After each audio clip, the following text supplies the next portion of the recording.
Neil deGrasse Tyson, geek of all geeks, nerd of all nerds, physicist, will become a rock star, what he has. So we thank our physics resident physicist in the house, Catherine Massey, for bringing us that video, which was quite excellent. And we thank Gary Cockrell for his first time out of the cannon as service associate. I have to give you, Gary, the award for being the most comfortable first-time service associate. You remind me of Walter Cronkite or someone like that.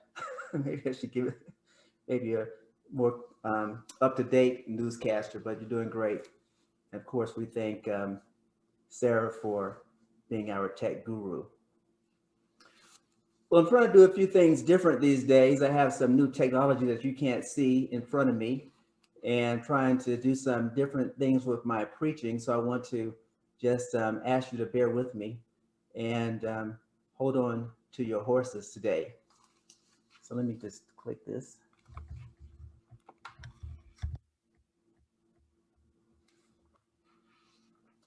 I want to remind you that next week we're going to be in the joint worship service with our brothers and sisters from the Durango UU congregation. The minister there is the Reverend Katie Kendarian Morris, and she's invited us to join them as Tamara and I will be away for some leave, and I'll be working remotely. Well, this week is not the sermon that I promised you. I had promised you a sermon from one of my colleagues in Arizona, but didn't hear from him. So I decided to go ahead and do my own thing. So I just hope that you can go with us, as Gary said, into some kind of deep territory as we talk about Epictetus, people in full, and Unitarian Universalism. Now imagine yourself sitting in a prison cell and you're surrounded by people unlike you. Despite being a moral person, someone who stood up for your deepest beliefs, you're staring down a long prison sentence with little chance of parole. It doesn't matter what you were convicted of or if you did it. You're stuck there with nowhere to go. In the words of the master storyteller, Tom Wolfe, in his book, A Man in Full, Conrad was trying to figure out, quote, what to do with himself in this grimy gray pod, this pigsty full of beasts who grunt about this and that and turning boys into B-cats and juking punks. Just let those terms, B-cats and juking punks, roll right over you. Now you're expecting a book in the mail. Instead, the guy brings you a book with a similar title, but a different subject. Life is already bad, and now stuff is going sideways, and you find yourself more frustrated and edgy. Now, many listening may say to themselves, this sounds like my life now. But let me just tell you right off, unless you're in prison, it ain't your life.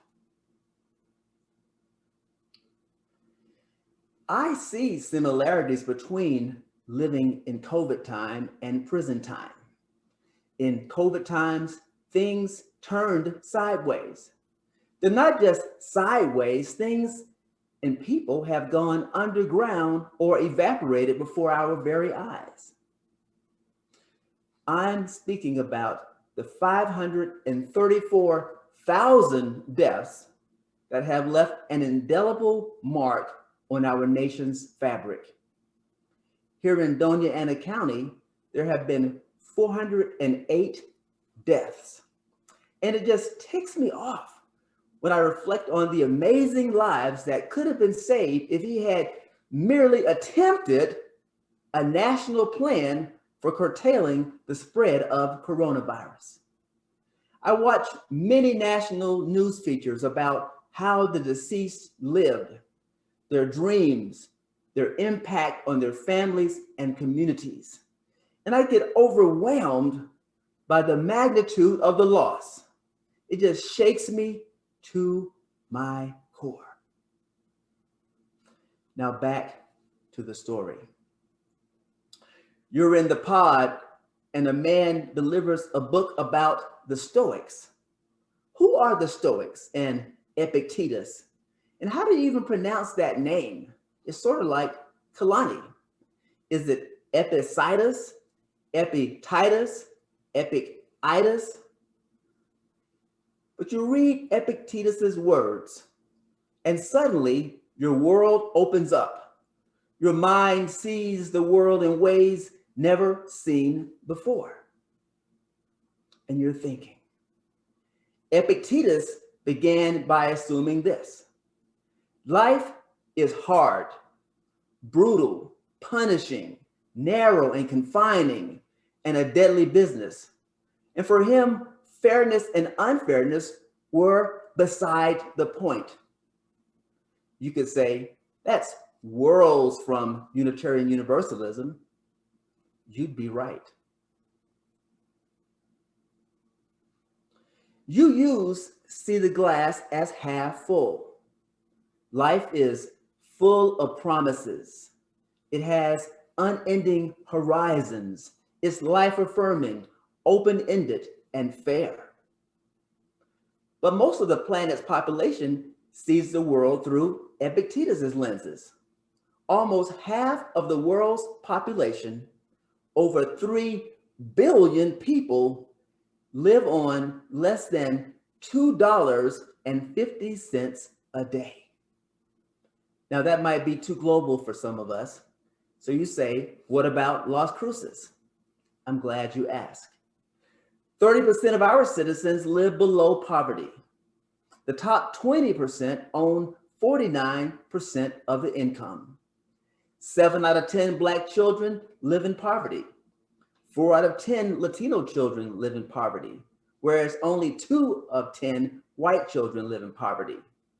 29% of Latinos have no health insurance. 24% of Latino adults don't have a high school diploma.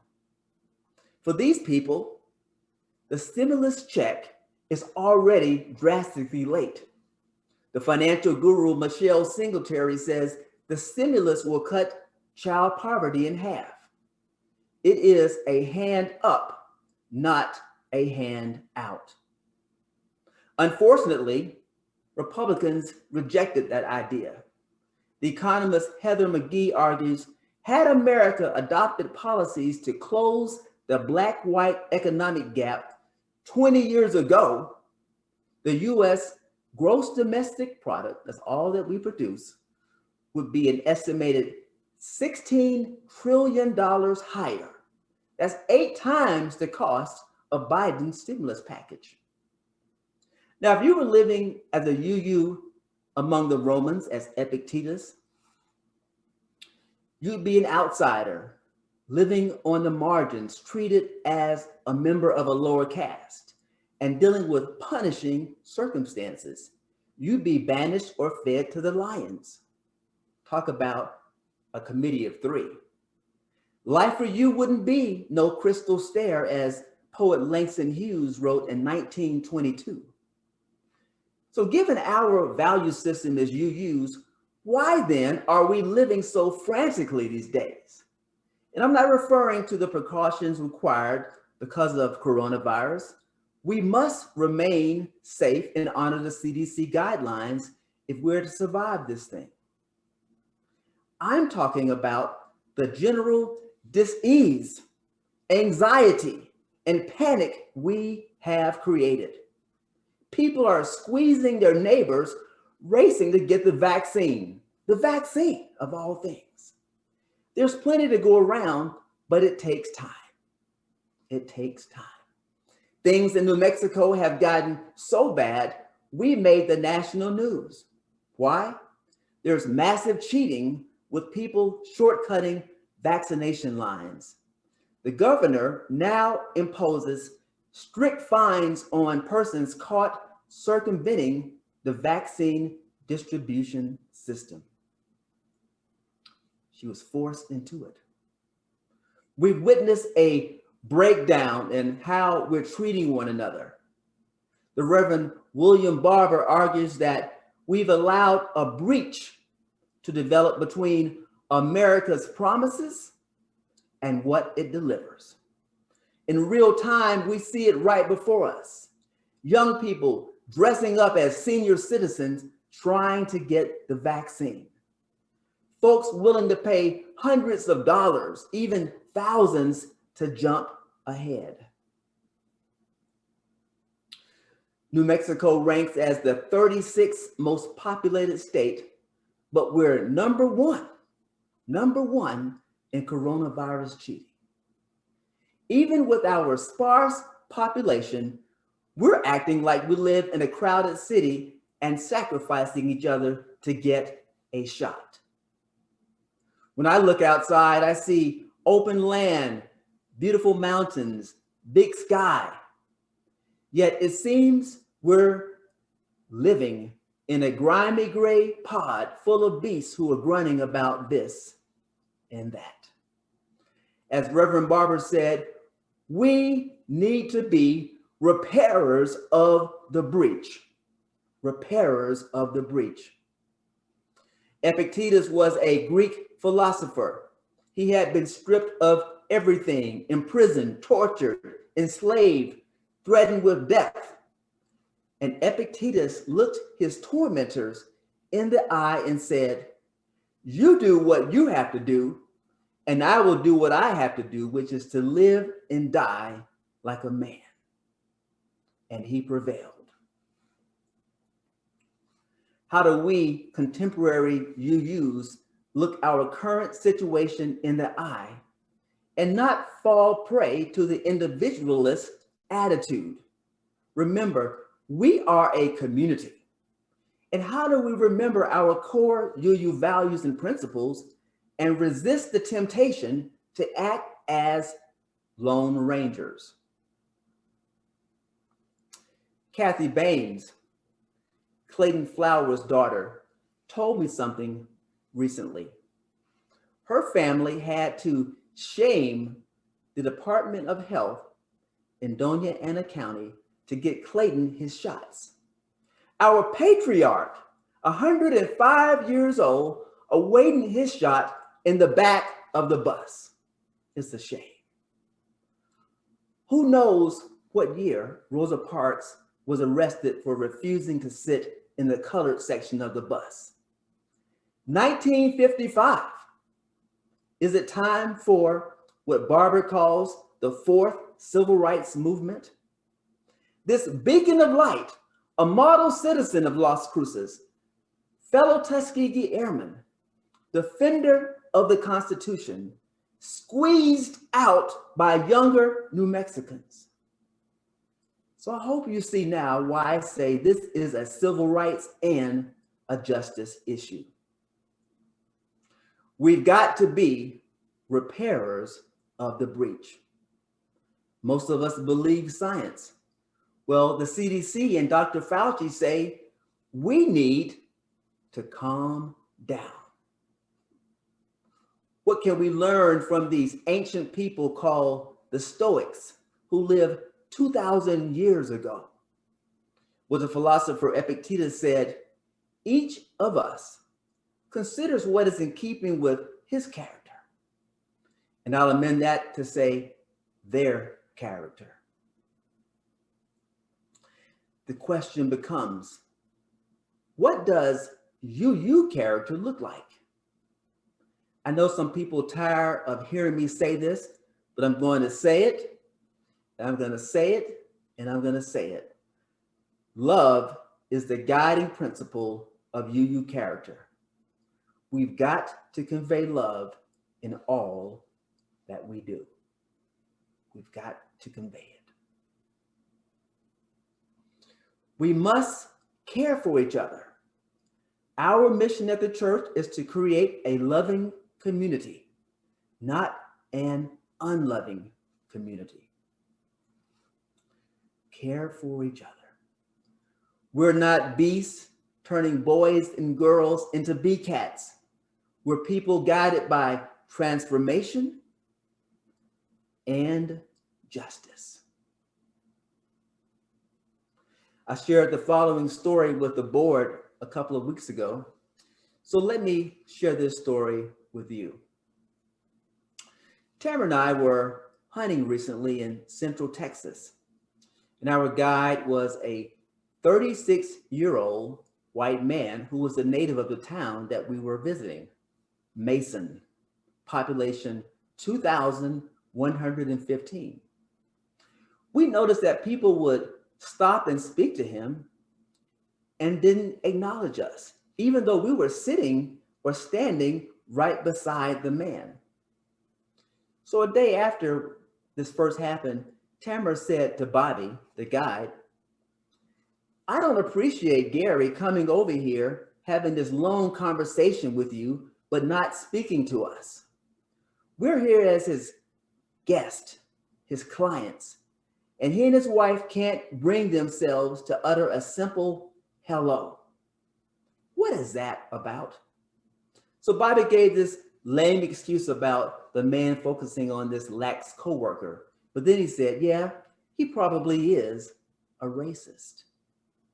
So later I asked, are there people in this town who have never seen a Black person, aside from TV?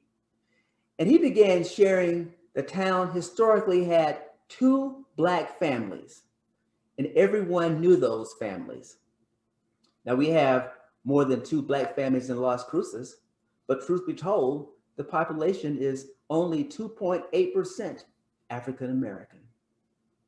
And the same for Asians and Native peoples. Now imagine living in a Central Texas town where you're the only Black family. It might feel you're in a gray, grimy pod full of beast. Next, I asked Bobby, do people here see us, Tamara and I, African Americans, as fully human? Do they consider us equals? I mean, even the teenagers came up and spoke to him, had a conversation, and couldn't even say, how are you doing?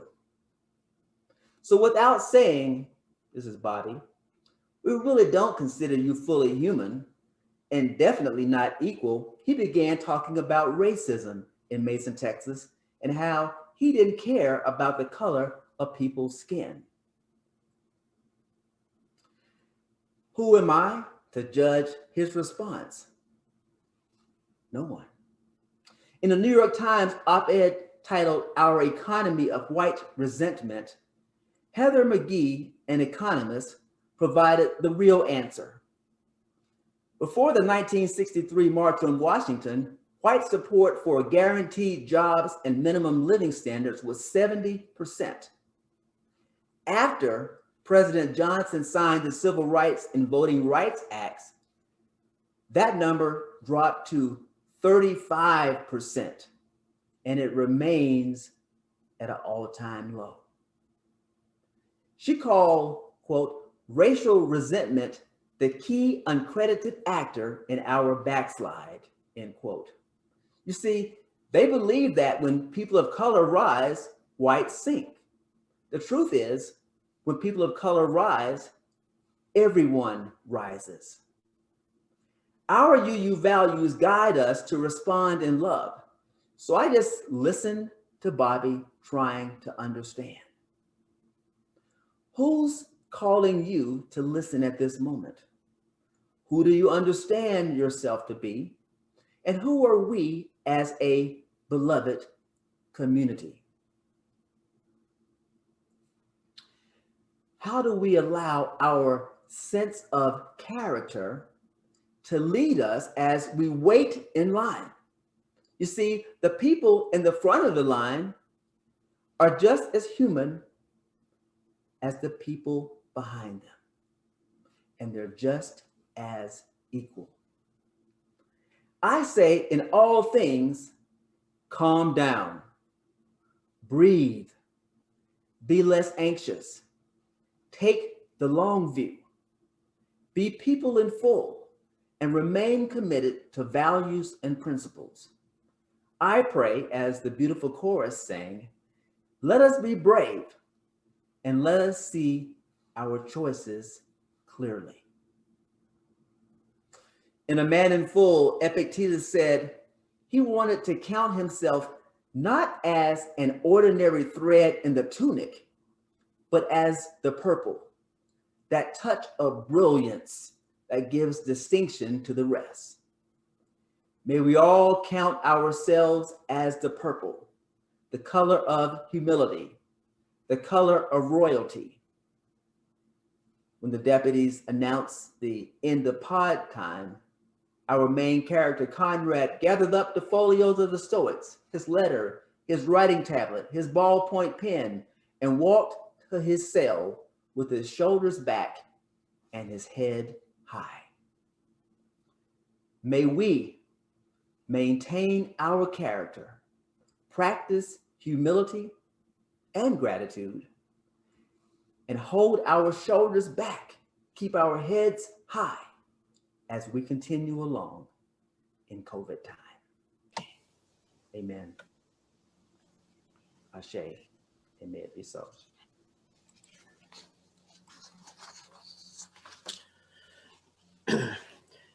Thank you for those words, Reverend Kalani, and I suspect Walter Cronkite would join me in saying that sermon probably came off better than whatever your colleague didn't send you. So thank you. Thank you for making sense out of Epictetus.